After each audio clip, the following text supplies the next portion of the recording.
So I have a couple of questions for you about the military angle, but I did want to just share that at the time of recording, Trump has just spoken with Putin about Ukraine and Iran. Iran, I guess, because Russia's relationship with them, but more specifically on Ukraine, Putin's apparently told Trump that Russia's going to have to respond to Operation Spiderweb. Now we've seen them do that to an extent already with the blanketing strikes over the past couple of days, but if that's going to happen, Jake, what do you think the Kremlin would attempt to do? I mean, the speculation is that Putin wants to use a tactical nuke somewhere on the battlefield.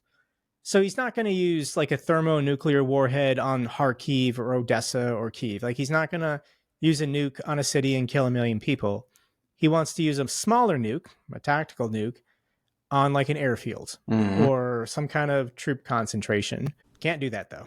If you're using a nuke, you're using a nuke. And I've talked about this the last 3.5 years. I've made several videos why Russia will not or cannot use a nuclear weapon. I think the biggest concern for Putin is how India and China would respond. Yeah. How would the other major nuclear powers react to another nuclear power using a nuclear weapon in a war of choice, an offensive war to take more territory? All the other BS propaganda that Russia puts out at the end of the day, when you peel back all the layers of BS that the Russians put out, at the core of this entire war, it's just about a land grab. They don't care about the buildings. They don't care about the history. They don't care about the people. They just care about the land, and that's all they want. So if you're nuking people to steal their land, yeah, I think India and China might have something to say about that. And if they participate in sanctions on Russia's economy, that's lights out. So Xi has already done this. I think it was in 2023, Xi went to Moscow, and the reports is that he told Putin to his face, under no circumstances, unless your core territories are being threatened, you can't use nukes. Aside from that, what else is Putin going to do? You know, this was last November. Putin launched his Orshnik IRBM, intermediate range ballistic missile, from the Caspian on the city of Dnipro. And there was no warhead. There was no explosive device. It was just the IRBM fragments falling on the city of Dnipro.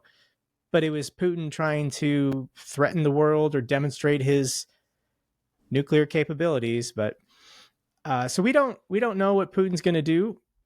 I'm hoping it's another symbolic, act like that, where he launches an ICBM or an IRBM that doesn't have a warhead, and then fragments just fall on a city and the war goes on. But no, Ukraine's in it to win it, and there's nothing that Russia can say or do that is going to make them agree to any of Russia's absurd demands at the moment.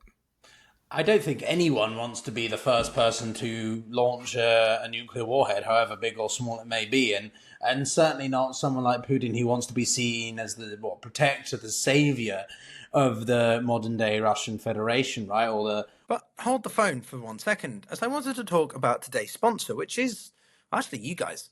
Mainly just to say a big thank you for those of you who support me. You've enabled me to improve the equipment that I use, from lighting to a better camera. And I have many more ideas and things that I aim to do. So if you, are interested in supporting me, then consider subscribing, at least liking the video.